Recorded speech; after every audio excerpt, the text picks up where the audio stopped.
Yuk, baik. Semuanya apa kabar? Di sini ada saya Bima Manurung sebagai mahasiswa filsafat yang biasa saja. Pada hari ini kita menggelar sebuah sesi bersama dan menyenangkan lah mungkin ya, bersama dua orang hebat. Aduh, itu ya. Kita sama-sama belajar di sini, teman-teman. Ya, dari kedua belah pihak ini kebetulan juga dari mahasiswa filsafat ya. Mahasiswa filsafat. Oke, baiklah, tentunya tidak baiklah cuma saya saja yang berkenalan. Bisa perkenalkan diri teman-teman masing-masing. Oke, baik. Terima kasih banyak Mas Habib sudah dibukakan acara yang ditunggu-tunggu ini ya. Jadi untuk pertama-tama mungkin saya akan memperkenalkan diri terlebih dahulu. Nama saya Raya Farafebel Azwardi, bisa teman-teman panggil Raya. Baik, Raya. Saya juga mahasiswa filsafat yang biasa-biasa saja gitu. Seperti biasa apa itu ya? Monggo Pak, selanjutnya. Ya, selanjutnya saya adalah Noah Tanyong Ern, atau mungkin selanjutnya mungkin dipanggil sebagai Ern saja. Sama juga mungkin mahasiswa filsafat yang sangat biasa saja di fakultas yang biasa semua di sini. di fakultas yang biasa saja nggak? Wah, Biasa-biasa juga. Biasa aja juga. berarti kita semua adalah mahasiswa biasa-biasa aja di fakultas yang biasa-biasa aja dengan mata kuliah yang biasa-biasa Itu saja. Itu dia. Kita sangat inklusif di sini. Wah, sobat baik ini. Sobat baik. Sobat baik. Oke, baik ya. Mungkin sebelum kita makin mengenal mendalam ya, pelan-pelan kita mengenal mendalam ini. Tentunya ada sesuatu yang besar nih yang akan terjadi di dalam Fakultas Filsafat ini ya. Saya dengar-dengar juga nih, yaitu adalah pionir dialektika tahun 2026. Let's go. Besar sekali nih. Besar Ini sekali. Event besar abad ini nih. Abad ini. The Big Leaks. Benar sekali tadi ya. Nah, jadi tentunya ya saya ini mungkin sebagai orang yang awam lah mungkin ya. Apa sih sebenarnya ini pionir dialektika 2026 ini, Pak? Mungkin saya lempar dari Bapak Raya Afara ya. Oke. Jadi point out yang sangat menarik ya ketika UGM punya budaya untuk memberikan masa orientasi kepada mahasiswa dengan label pionir dilengkapi dengan term ciri khas fakultas masing-masing gitu. Jadi sebelum kita lompat ke pembahasan term soal dialektika yang terdengar sangat menarik ya, karena term itu sepertinya jarang didengar di jenjang-jenjang sebelumnya gitu. Mengerikan ini. Nah, cuma ada baiknya kita menyoal tentang term pionir itu sendiri gitu. Nah, saya sendiri punya cara membaca pionir yang cukup pragmatis lah, cukup simple. Katakanlah pionir itu bisa kita pahami sebagai the father of bla bla bla gitu. Kita punya John McCarthy yang punya istilah the father of AI, kita punya the father of art dan seterusnya gitu. Jadi bisa dipahami juga term pionir itu menghimpun pemahaman bahwasanya di sini kita akan merintis, kita akan memulai suatu hal yang baru dalam kehidupan kita masing-masing gitu. Nah, apa sesuatu yang baru dalam kehidupan kita ini itu bisa kita temukan di term selanjutnya, dialektika gitu. Nah, untuk menjelaskan term dialektika ini sebenarnya rujukan paling mudahnya itu bisa kita tarik dulu ke definisi etimologinya. Kita akan sedikit bermain-main ke negeri Yunani, negara Yunani.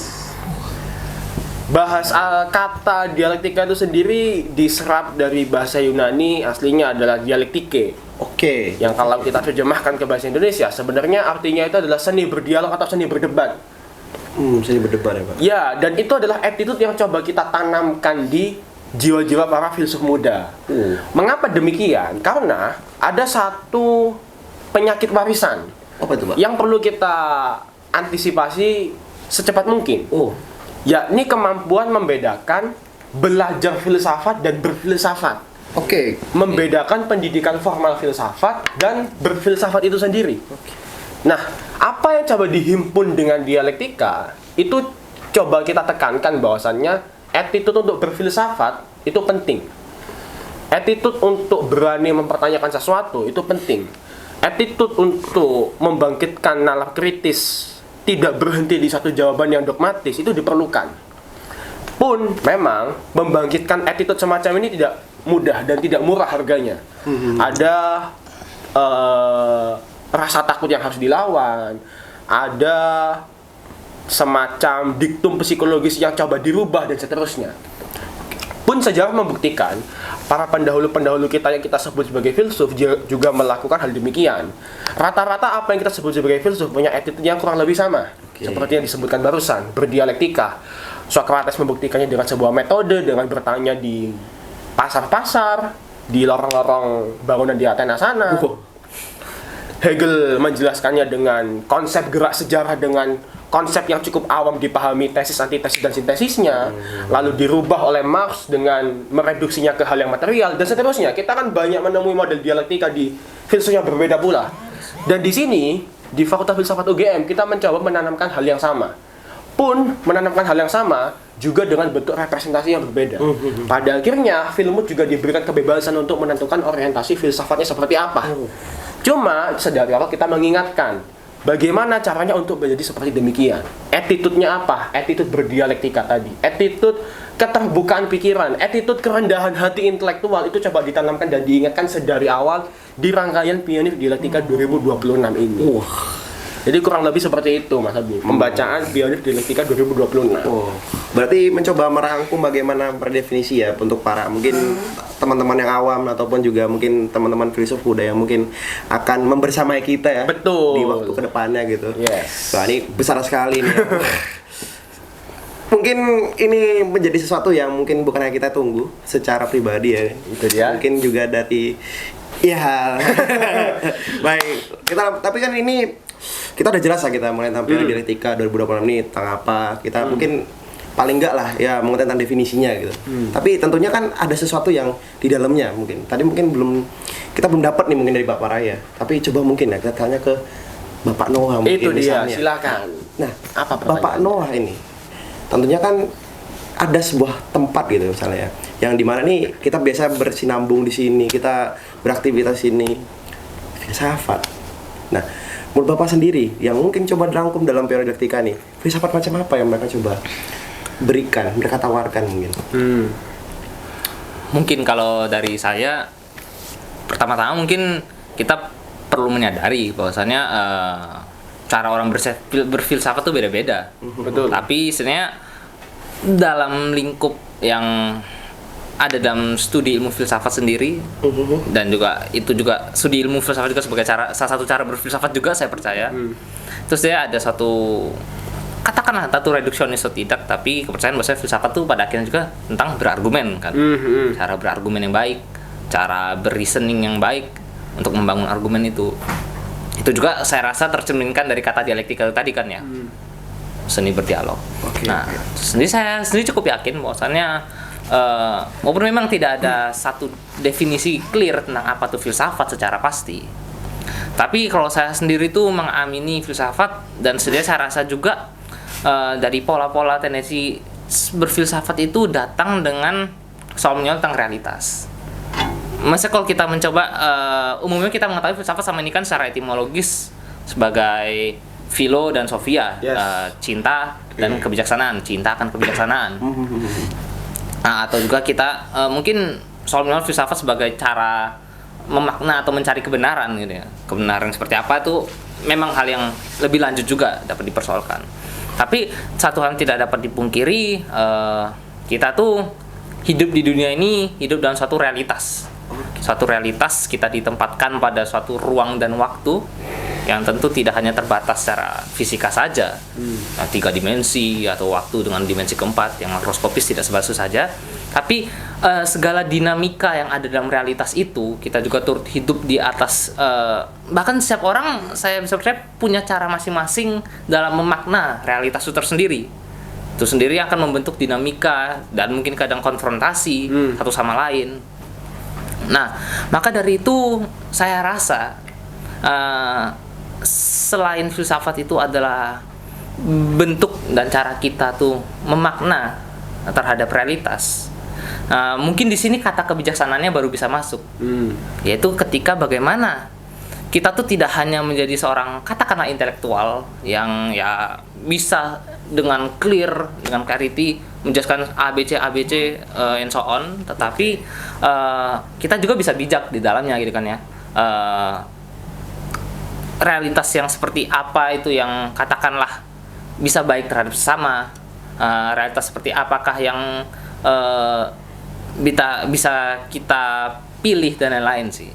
Jadi kalau menurut saya dan juga saya rasa cara berpikir seperti ini yang hendaknya dibawakan di Pionir Dialektika, terutama dengan penekanan kata dialektika, maka itu bahwasanya filsafat yang seperti kata Mas Raya tadi, untuk ada juga kerendahan hati intelektualnya.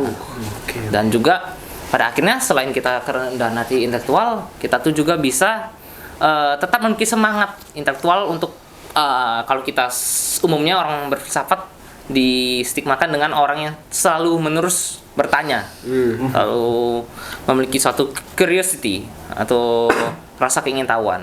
Dan itu saya rasa itu yang ingin kita pupuk di wadah bernama Pionir Dialektika untuk mengenalkan para filsuf muda ke tempat bernama Fakultas Filsafat.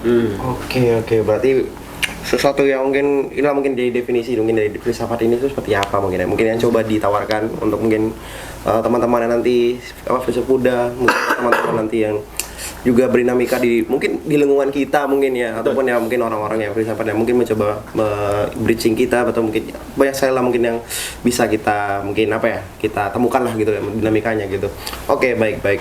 Ini cukup ini ya, menurut saya ini sudah cukup padat ya mungkin kalau sangat padat. Oke, untuk bisa mungkin untuk mendefinisi dulu ya, dan mungkin bisa saya ini nggak cukup sebenarnya waktunya gitu kan untuk kita ngebahas ini secara mungkin lebih detail lagi, tapi ya tentunya mungkin terutama dalam pembahasan tema besar nih. Dalam Pionir Dialektika ini kan kita udah jelas nih, definisinya udah ada, terus ke filsafat yang pengen ditawarkan itu seperti apa.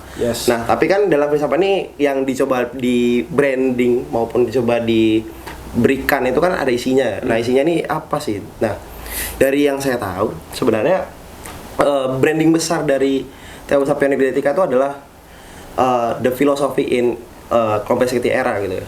Betul.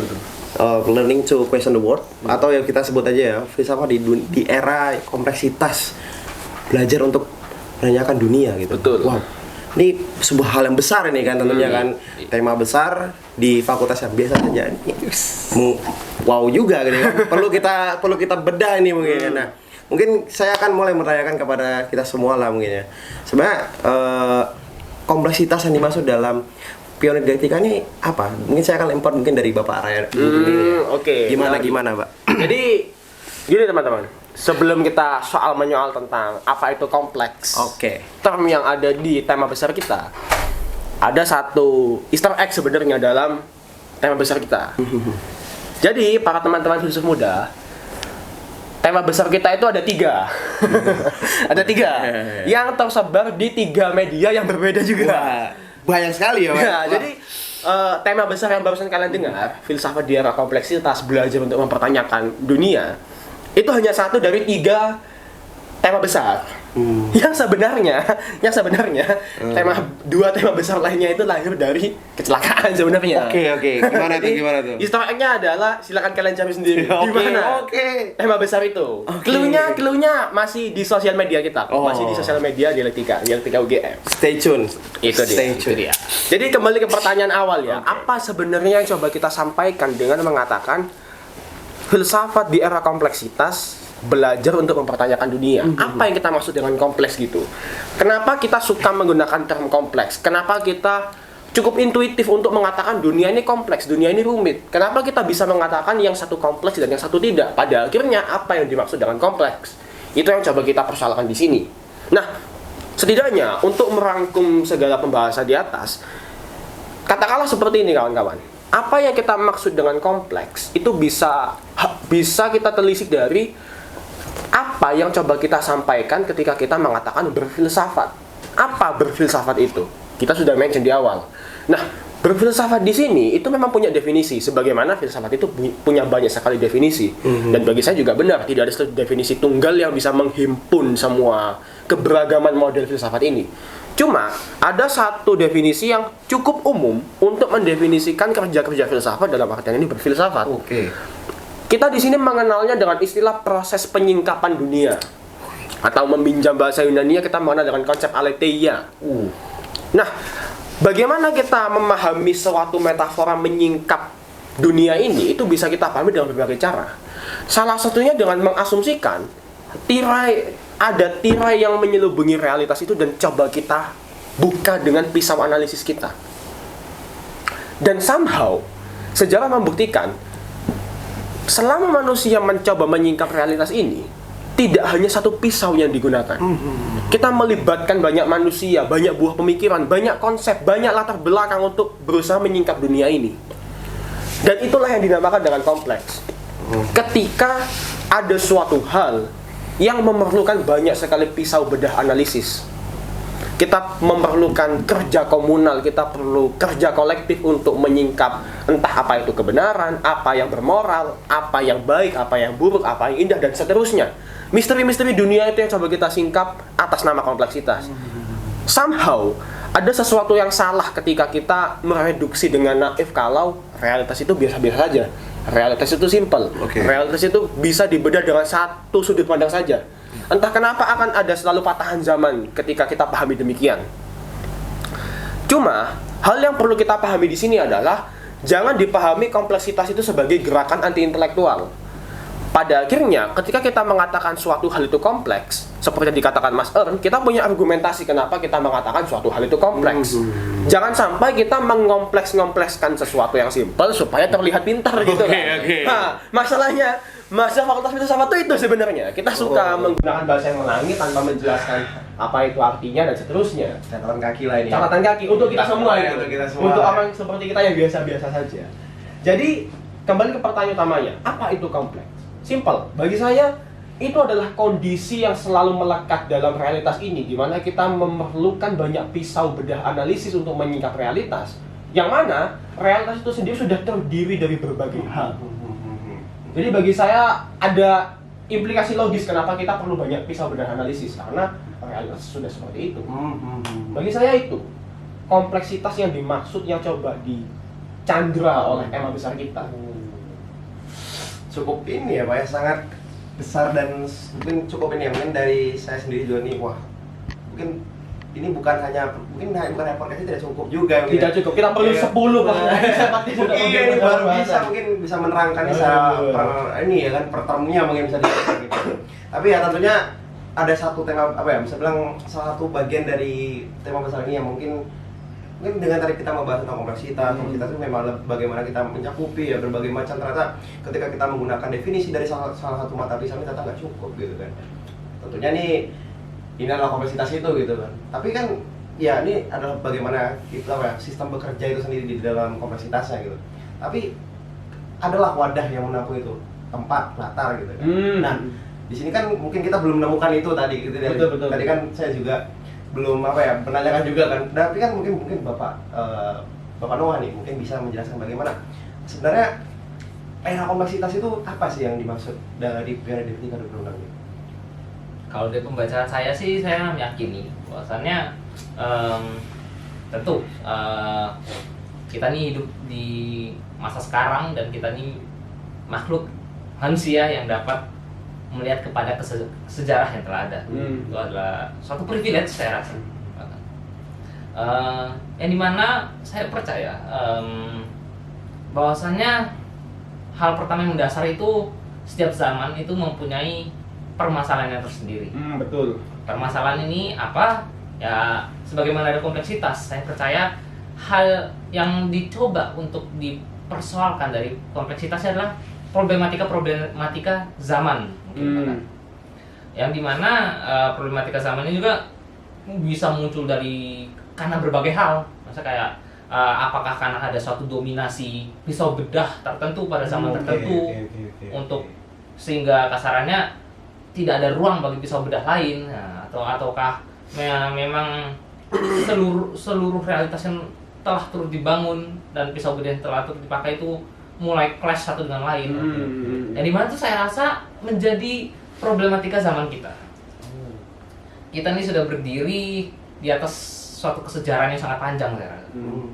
Ya, walaupun memang sebagaimana orang-orang di masa lampau memiliki segala justifikasi untuk mengatakan hal yang sama.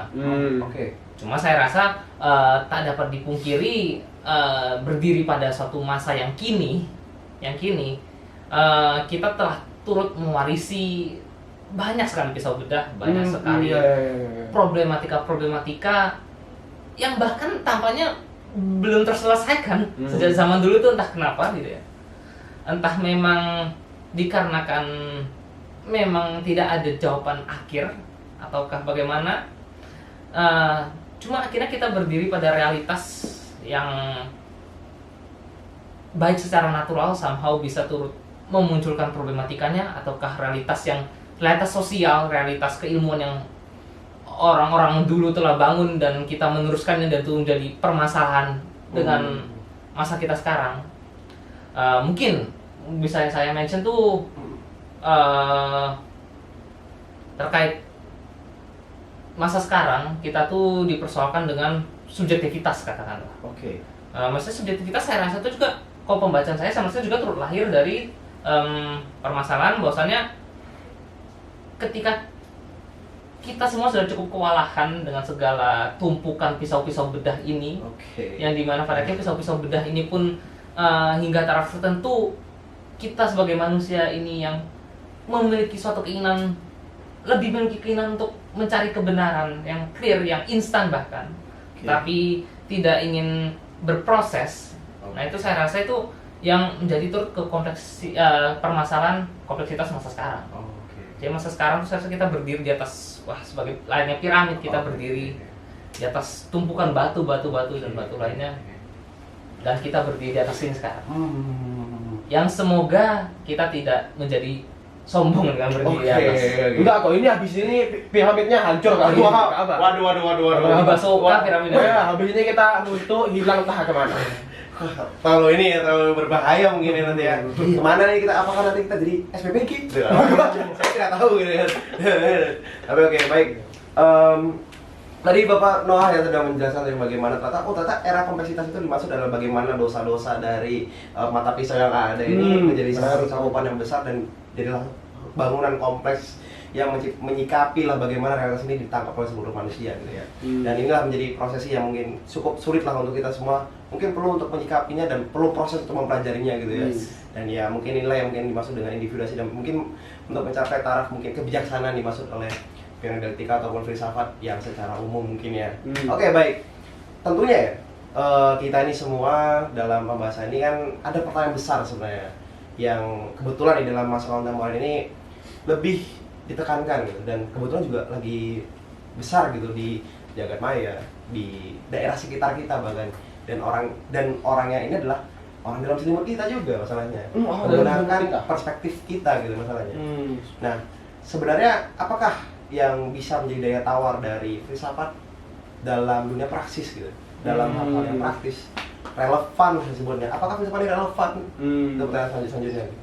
Mungkin saya akan melempar pertanyaan ini pertama-tama dari Bapak Raya ya tadi ya. Oke. Jadi memang menjadi pertanyaan dan diskusi yang tidak pernah padam ya tentang nilai praktis dan relevansi dari filsafat. Entah branding atau stigma seperti apa yang sudah melekat di kultur akademik di sini sehingga punya sentimen tertentu terhadap filsafat.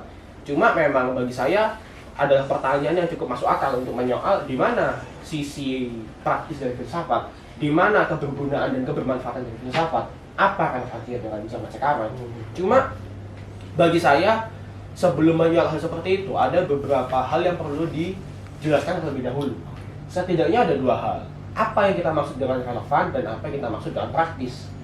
Dalam konteks ini saya memahami apa yang dimaksud dengan praktis itu adalah sesuatu yang terukur, sesuatu yang cepat, sesuatu yang serba instan, sesuatu yang berdampak secara langsung dan dampaknya itu bisa di-capture dengan suatu bingkai tertentu. Entah itu angka, entah itu data statistik yang mana juga angka, entah itu bentuk apapun itu. Cuma point out-nya adalah ada harga waktu yang dituntut sesempit mungkin oleh praktisitas. Lalu soal relevansi, mungkin bagi saya apa yang dimaksud dengan relevan itu adalah bagaimana suatu hal yang mencuat di suatu zaman itu somehow sesuai dengan yang diinginkan oleh mayoritas orang di zaman tertentu, di zaman tersebut. Dan bagi saya relevansi pun pada akhirnya tidak bisa menjadi tolak ukur tunggal dalam menentukan apakah suatu hal itu layak digeluti, layak untuk dihidupi, layak untuk dipelajari dan seterusnya.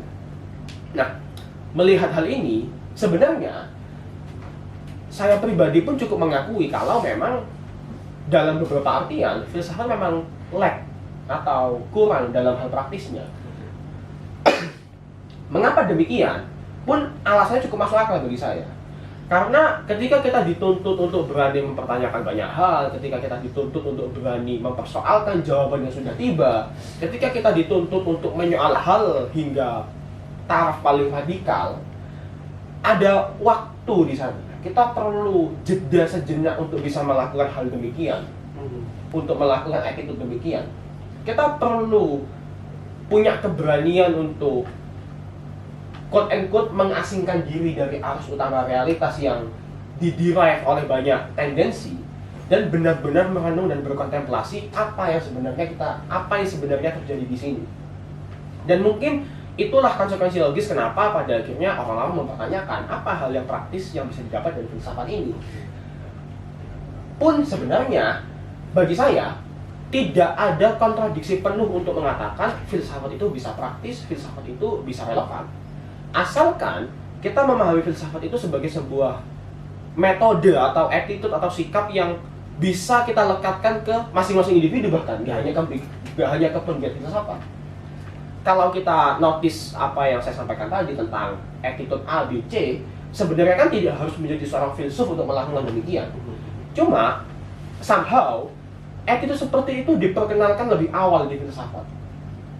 Dan ketika dunia mencari attitude itu, harapannya dengan cukup pragmatis kita adalah orang yang dicari gitu. Kita punya kemampuan itu, kita punya kapasitas untuk mencuatkan attitude itu untuk menyelesaikan masalah tertentu. Jadi bagi saya untuk atau ketika mencoba menjawab pertanyaan apakah filsafat praktis, bisa ya, bisa tidak. Bisa iya ketika kita menguasai betul alat yang ada di dalam filsafat, dalam kegiatan berfilsafat. Bisa tidak, karena hal itu perlu waktu untuk dibangun. Dan bagi saya itu memang tidak secepat diskursus lain. Bagi saya seperti itu, bagaimana persoalan praktisitas dan relevansi filsafat itu dibicarakan di sini. Berarti ini wah ini cukup padat ya mungkin pembahasan tentang bagaimana kita menjelaskan apakah ini konteks relevansi dari permasalahan filsafat ini sendiri gitu ya. Wah berarti mungkin dari Bapak Ryan cukup ini ya, mungkin merangkumnya dalam beberapa definisi yang mungkin ya kita memisahkan lah bagaimana konteks dari praxis ini dan bagaimana memang ada beberapa keterbelakangan dari dunia filsafat dan lain sebagainya gitu. Tapi memang kita perlu garis bawahi bahwasannya memang even pun misalnya dalam dunia praxis tersebut kita masih mungkin dalam keterbelakangan dan bagaimana kita mencoba mencari lah bagaimana mungkin bisa dibilang hal-hal yang bisa kita sanggupi dalam hal-hal praktis tersebut gitu ya mungkin ya. Akhirnya kita menjadi sesuatu yang mungkin harusnya kita yang dicari lah, kita yang harusnya yang bisa menjadi sebuah pelopor atau sebagainya, tetapi ya malah kita tidak mendapati hal tersebut. Tapi ya memang inilah yang menjadi apa yang saya bilang semakin manusia ini ingin mencoba lebih cepat, lebih tepat, mungkin lebih praktis lagi dan lain sebagainya gitu. Ya memang tidak bisa kita hanya di sini. Mungkin memang harus langsung dalam berdialektika ya mungkin ya di pionir itu gitu. Oke, tapi ini definisi dari Bapak Arya Farah. Tentunya dari Pak Noah sendiri pasti punya lah jawaban yang dimulai tentang apakah filsafat ini relevan dan bagaimana bentuk praktis yang bisa diberikan gitu. Kalau saya rasa sih mungkin cukup sepaham dengan Mas Raya. Bahwasannya ya saya berdiri dengan suatu komitmen entahnya apakah bahasa tinggi atau tidak, komitmen ontologis. Apa itu Makhluk apa itu ontologis? Ya. Jadi saya percaya bahwasannya pada akhirnya seperti yang tadi kita soalkan, dunia ini kompleks. Yaitu tadi Mas Raya menjelaskan ada banyak sekali layer tirai. Dan ya saya kan langsung menanyakan saja, ketika memang dunia ini begitu kompleks dan maksudnya apakah dengan menimpalkannya itu ada jawaban yang benar atau jawaban yang tampaknya oke. Yang dimana saya rasa kayak di sini para filsuf nih mau mengambil bagian untuk menjadi orang-orang yang memisahkan diri dari arus utama, ya, dan juga mau memberi waktu mereka untuk berpikir terlebih lanjut terhadap meributkan kepala dengan segala kompleksitas itu. Yang dimana saya rasa ketika dituntut dengan relevansi, satu sisi juga apa yang dituntut oleh katakanlah orang-orang non filsafat juga kalau dipikirkan ya tidak begitu salah juga, karena mereka memiliki justifikasi mereka sendiri. Jadi kalau dari saya rasa ketika kita dihadapkan dengan tuntutan praktisitas dan relevansi terhadap realitas dan juga bagaimana filsafat itu menanggapi realitas itu, saya sendiri memiliki satu kepercayaan atau mungkin entah di bahasa tinggi tidak, komitmen ontologis. Komitmen ontologis. Iya. Bahasa alien pertama. Ini makhluk Bahasa apa yang ini? pertama. Makhluk jenis apa ini? Saya harap sih filsuf muda udah tahu ya. Sebelum masuk sini udah tahu di isi kepala. Besar harapan Anda ya. besar. Ya bahwasanya seperti yang tadi telah disampaikan Mas saya, ya realitas itu dapat kita gambarkan layaknya tirai-tirai, layer tirai-tirai yang harus disingkap, dibuka satu persatu. Nah, maka ketika memang realitas itu pada dasar, jikalau pada dasarnya realitas itu hakikatnya kompleks, kenapa kita harus mereduksinya? Kan? Kenapa kita harus mempraktiskannya?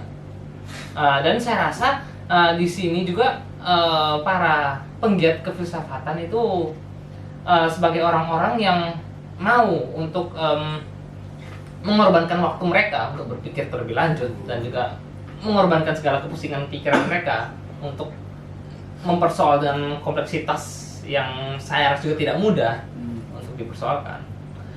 Namun saya rasa yang perlu akhirnya jadi jawaban yang cukup akhir atau katakanlah cukup optimis, sebagaimana kita tuh ada dalam proses dialektis. Jadi ya sebagaimana yang telah dijelaskan tadi dialektika itu apa. Jadi ya kita mencari katakanlah tuntutan bahwasannya praktisitas dari orang-orang non filsafat dengan kenilaian penggarap filsafat yang dimana itu saya rasa juga poin utama adalah kita tidak boleh melunturkan nilai radikal kita. Gitu. Jadi kita harus, saya rasa cukup bijak untuk mencari titik equilibriumnya atau titik tengahnya. Ya misalkan ya akhirnya saya rasa mungkin saya akan mengutip Karl Marx ya dalam tulisannya Thesis on Feuerbach. Di tesis ke-11 itu dia menyatakan bahwasannya memang para filsuf itu sama ini hanya sibuk dalam menginterpretasikan dunia, tetapi poin utama itu sendiri adalah untuk mengubah dunia itu sendiri, yang dimana saya rasa juga tuh terpengaruh setelah diskursus filsafat ini mulai merambah ke dalam diskursus yang lebih sosial dan politik. Memang tuntutan zaman atau tuntutan relevansi bahwasannya hal-hal di dunia ini tuh harus dapat mengubah dan mempermudah hidup secara signifikan atau mungkin bahkan secara material ya. Nah itu akhirnya menjadi beban yang cukup berat juga bagi filsafat, dan itu saya rasa itu turut berkontribusi dalam apa yang tadi saya jelaskan sebagai kompleksitas di masa sekarang. Oke, baik. Berarti dari kacamata Bapak Noah sendiri ya, mungkin dari bagaimana mungkin misalkan berdua ini mungkin sepakat lah mungkin ya, bagaimana sebenarnya apa yang dimaksud dengan era kompleksitas dan bagaimana kita menyikapi sebuah kompleksitas ini yang terjadi gitu ya. Mungkin kita memang masyarakat modern itu mungkin terbiasa mungkin ya, untuk mereduksinya mungkin menjadi sesuatu yang lebih grounded, sesuatu yang mungkin lebih cepat dan bisa dilihat secara langsung gitu efek-efeknya. Ya saya cukup ini ya kaget ya, ternyata tesis 11 ini digunakan di pembahasan ini. Itu dia. Ternyata ya apa itu, wah makhluk apa itu gitu kan, menjelaskan tentang ini apa namanya, bagaimana ya benar orang selalu interpretasi gitu masalah tentang dunia ini, tapi mereka nggak pernah mencoba mengkalibrasikan dunia ini bagaimana. Dan akhirnya ya udah mereka hanya mencoba menspesifikasinya, bentuk-bentuk seperti dan sebagainya gitu. Berarti memang ya kita ingin mencoba melihat ini secara lebih holistik lah gitu. Maka dari itu, maka dari itu juga filsafat sekarang juga mempunyai ruang tuntutan yang lebih praksis ya. Setelah munculnya diskursus sospol itu kurang lebih dalam terlebih lanjut dalam ranah filsafatan. I see. Nah, tentunya dengan ada ruang-ruang baru ini ya tentang bagaimana praksis itu terjadi tentunya. Jadi kan adalah spill lah dari kita gitu. Mungkin walaupun kita memang senang ini jadi reduksionis yang melihat bagaimana filsafat ini sama dengan teknologi, tapi ya kayak kita seperti Arab lah mungkin ya. Tapi pasti tentu adalah daya tawarnya dari filsafat, bagaimana melihat praksisnya gitu. Mungkin bisa dicontohkan atau mungkin mungkin ada konsep gitu dari filsafat itu memberikannya kepada dunia yang praksis itu. Mungkin saya lempar dari Bapak Raya dulu. Oke. Jadi apa tawaran yang coba kita berikan pada akhirnya sebagai penggiat filsafat? Sebenarnya pun pada akhirnya tidak ada satu tawaran konkret yang final tentang apa yang mau kita tawarkan ke sebuah diskursus gitu. Di sini kalau konteksnya mau saya tarik ke materi yang saya kerjakan untuk teori dialektika ini, sebenarnya tarikannya adalah terhadap teknologi. Oke. Nah, jadi cukup unik dan cukup baru mungkin bagi para filmers dan bagi saya juga bahwasanya filsafat juga ikut membahas teknologi. Bagaimana filsafat dijual di luar sana memang tidak dengan penuh merepresentasikan diskursus kefilsafatan yang utuh gitu. Ya, asumsi saya adalah sesuatu yang baru membahas teknologi ini. Nah, sebenarnya lebih spesifik daripada teknologi, apa yang mau dibahas di materi yang saya geluti itu ada di spektrum AI. Artificial Intelligence. Gitu. Cuma teman-teman, ada satu hal yang ingin saya garis bawahi, bahwa singkatan AI dan AI itu sebenarnya tidak ada penyalahgunaan grammar gitu. AI punya kepanjangannya sendiri dan AI punya kepanjangannya sendiri. Kalau di AI kita memanjangannya dengan Artificial Intelligence, kalau di bahasa Indonesia sama singkatnya juga AI, akal imitasi. Nah, jadi jangan diklaim orang-orang yang menggunakan singkatan AI itu nggak paham bahasa Inggris. Dia justru menjunjung tinggi bahasa persatuan bahasa Indonesia dia itu. Merdeka. Nah, jadi apa yang coba dipersoalkan tentang AI oleh filsafat? Pertanyaannya satu. Apa yang coba kita sampaikan atau apa yang kita maksud ketika kita mengatakan AI? Ketika kita mengatakan artificial intelligence, ketika kita mengatakan akal imitasi, ketika kita mengatakan kecerdasan buatan, apa yang kita maksud dengan itu? Tarikan pertanyaan paling dekat adalah apa yang kita maksud dengan intelijen? Karena sepertinya artificial itu cukup intuitif dipahami. Buatan manusia. Meja ini artificial, HP ini artificial, cincin ini artificial, dan seterusnya. Cuma ketika artificial atau buatan ini dilekatkan ke term intelijen, apa yang dimaksud? Apa yang dimaksud dengan membuat kecerdasan? Pada akhirnya, apa itu kecerdasan? Itu adalah pertanyaan pamungkas yang diajukan oleh filsafat di field AI. Apa yang sebenarnya teknisi, programmer, ahli politik, dan seterusnya maksud dengan intelijen dalam term artificial intelligence? Pun sebenarnya belum ada jawaban final tentang apa itu intelijen pada akhirnya. Kita waktu SD, SMP, SMA mungkin mengatakan teman kita yang pintar matematika itu sangat cerdas, sangat intelijen. Tapi tidak dengan mereka yang pintar olahraga dan seni. Bahkan bagaimana manusia memaknai intelijen itu juga sangat bias pada akhirnya, apalagi AI. Bahkan saya akan mengutip salah satu orang yang cukup fenomenal dalam berkecimpung di dunia AI bernama Shane Lee dengan rekan risetnya bernama Hutter. Atau dalam hal ini saya akan kutip disertasinya Shane Lee saja. Bahkan beliau itu pernah memberikan ultimatum ke sebuah resource AI yang mengatakan bahwasanya hingga detik ini kita tidak tahu apa yang dimaksud dengan intelijen. Dan sejarah membuktikan itu adalah attitude yang sempat berulang di penarikan atau hadirnya filsafat di diskursus tertentu. Fisika pernah sangat pusing apa itu motion, apa itu gerak. Seni pernah sangat pusing apa itu nilai. Bahkan bukan hanya seni, tapi kehidupan manusia. Kehidupan manusia sangat pusing tentang apa itu nilai. Sama, di diskursus AI kita juga sangat memusingkan. Kita sangat mempertanyakan tentang apa yang kita maksud dengan intelijen, kecerdasan. Pada akhirnya, apa yang dimaksud dengan kecerdasan? Seperti yang sudah dijelaskan sebelumnya, ada sangat banyak pisau yang kita tawarkan untuk mendefinisikan intelijen. Kita punya berbagai pembahasan dalam diskursus philosophy of mind, katakanlah philosophy of AI dan seterusnya. Cuma karena tidak di spill out terlalu banyak gitu ya, bahkan tokohnya masih anonim siapa yang kita pisau bedah siapa yang kita gunakan untuk menyoal AI masih kita samarkan.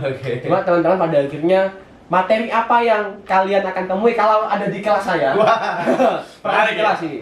Ini berjumpaan dengan AI, dengan teknologi. Jadi sudah buang jauh-jauh asumsi filsafat itu ilmu sosium. Bahkan buang jauh-jauh kalau filsafat itu ilmu. Klaim besar ini. Klaim besar. Bold statement. Bold statement. Perlu di akronim ini. Siap didakwa nanti. Iya, siap didakwa. Harus ada pertanyaan jawabannya ini ya. Iya. Baik. Tadi tentunya dengan definisi yang besar di fakultas biasa dengan orang besar. Orang kecil ini. Definisi berbahayanya, kita juga punya definisi berbahaya lain mungkin. Dari Bapak Noah bagaimana mungkin? Kalau saya sendiri nanti di kelas saya. Langsung kelas ya. Farmasi kelas juga. Langsung kelas juga ya. Oke. Iya. Emang filsuf itu kan jadinya farmasi kelas kok. Ini Bikin diskusi farmasi gitu. Lanjut. hanya itu yang bisa memberi kita makan ya sekarang. Ya. Monggo lanjut.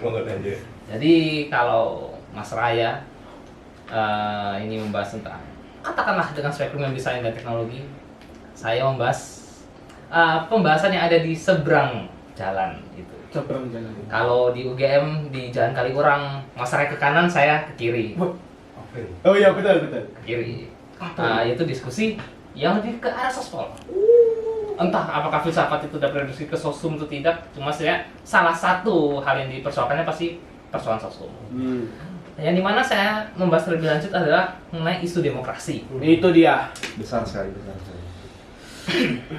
Mungkin cukup relevan juga dengan kehidupan akhir-akhir ini. Bagaimana orang-orang itu ada sekelompok orang yang sering menyerukan dan berpendapat bahwasanya demokrasi telah mati, demokrasi dikangkangi, Ya, betul. demokrasi dikhianati, Setuju saya. and so on. Namun kemudian saya datang dengan satu pertanyaan, kok itu yang cukup mendasar, ya apa itu demokrasi sendiri? Nah, cuma saya rasa mungkin berbeda dengan Mas Raya yang dimana intelligence itu cukup abstrak bahkan entah itu bisa dibedah dari feel apa. Cuma kalau saya rasa saya mengambil approach yang lebih antropologis dan juga saya memiliki satu pembacaan bahwasannya dalam kehidupan sedia yang ada di diskursus sospol ada dua kesulitan. Yang pertama, sesetidaknya jikalau filsafat ini dituntut untuk memberikan jawaban pada permasalahan dan problematika sosial dan politik manusia, tuntutan yang diberikan itu berat karena filsafat saya rasa sendiri kesulitan untuk mengambil stance antara kita ingin membahas idealisme suatu paham, ataukah bagaimana ketika suatu paham itu telah diimplementasikan dalam suatu ruang politik, ya itu turut tidak sejalan dengan idealisme tadi. Ya kayak masalah realitas yang ada dengan mungkin segala kesifatan manusia yang mengubahnya. Akhirnya demokrasi saya rasa juga menghadapi suatu permasalahan yang serupa. Bahkan entah kenapa kita sama ini selalu secara intuitif ingin soalnya tentang demokrasi hanya mungkin sebatas bersuara saja. Nah, yang dimana implementasi demokrasi lebih daripada itu.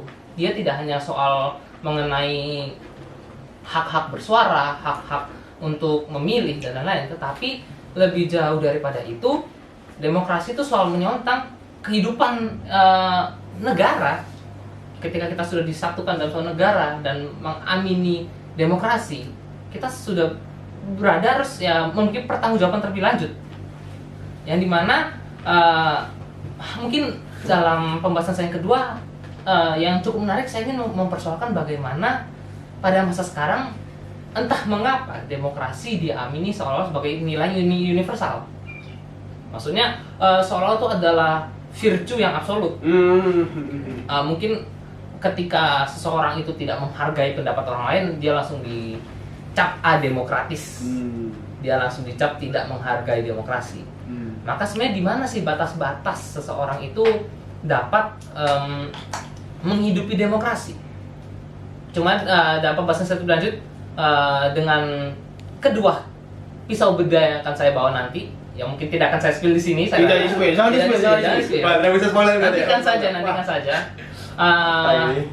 Dua tokoh ini itu soal menyoal tentang demokrasi sebagai ruang bernegara dan ruang bersuara, yang dimana dengan segala groundingannya itu perlu dipahami tentang soal tentang demokrasi saja. Kita dengan sebagaimana dalamnya filsafat, dia tuh bahkan sampai mempersoalkan pertama-tama sebelum kita soal tentang demokrasi, apa itu manusia, dan juga kalau memang demokrasi dipahami sebagai sistem yang dipimpin oleh kekuasaan rakyat atau mandat rakyat, siapa itu rakyat?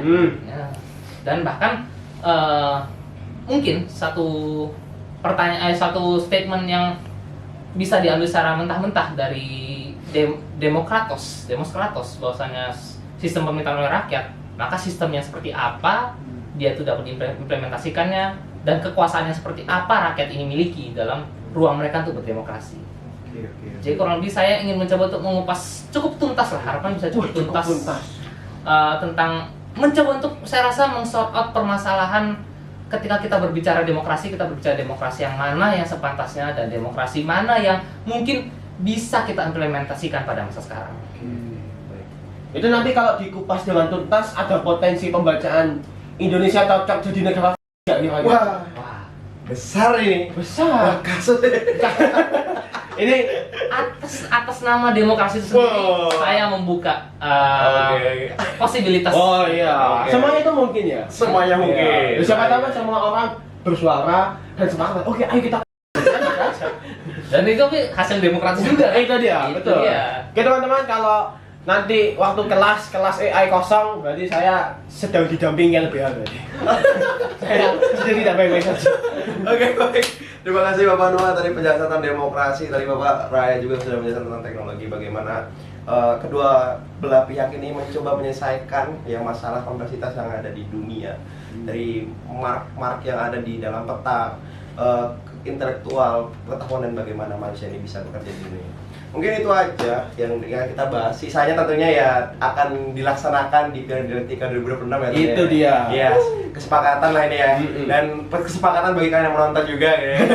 Harus lah gitu. Mungkin itu aja, sekian dan terima kasih. Saya Abimanyu dan Saya Ern, Saya Raya. oke, pamit undur diri dari sesi podcast ini. sampai bertemu nanti. Mikir Kids.